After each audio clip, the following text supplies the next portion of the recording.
So you asked about transforming through tango. I've been doing transforming through tango really since the beginning of my teaching.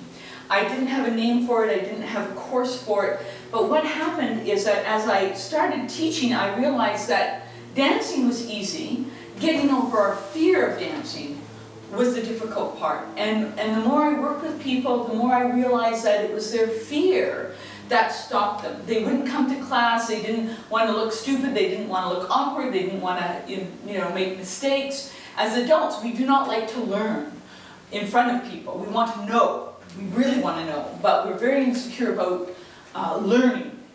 So getting over that is the hard part. In transforming through tango, I'm going to do one exercise sort of to demonstrate what it is about. So one of the exercises that I do over the 3 days that it runs, and sometimes I run it as a 4-day or a 4-hour course, and other times it's a 3-day course, is I get people to stand in front of each other and to breathe, theoretically relax, and just take in the other person. So we're just standing here, and it has several aspects to this particular exercise, but it's just about to take in the person in front of you.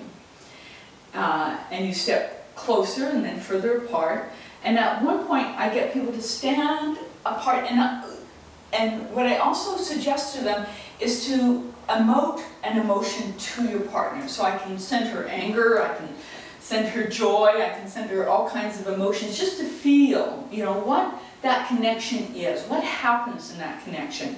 And one of the things that I say is that how you are feeling when you are this close to somebody and you're looking at them and they're looking at you, what you are feeling in that moment has nothing to do with this person. Nothing to do with this person. How I feel when I'm in this situation, when I'm learning, when I'm feeling awkward, when I'm feeling nervous or self-conscious, has nothing to do with the person in front of me. Does that make sense? Yes? Yeah. Mm-hmm.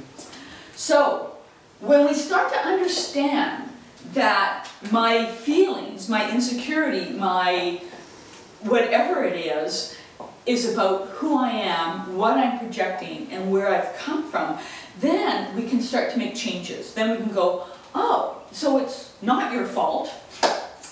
Usually we like to make the loved one the one to blame, but never mind that. That's another course.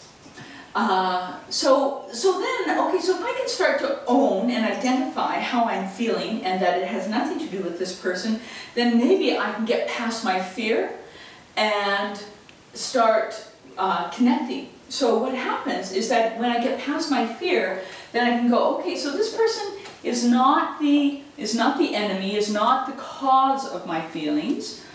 Generally, for most of us, it's about our childhood. So now I can start connecting with this person. So if I see this person and I look at her and I'm standing here for 3 minutes or whatever, or a minute, however long I give people, and I see this gorgeous woman who obviously is self-confident and powerful, and I can have two reactions. I can have one reaction going, oh my God, I can't know her because she's just gorgeous and perfect and intelligent. Or I can say, my fear of her and my own insecurity is what's coming up. So she can either become this enemy because of my past, or she can become my best friend, which she is. So it's a matter of identifying what's going on.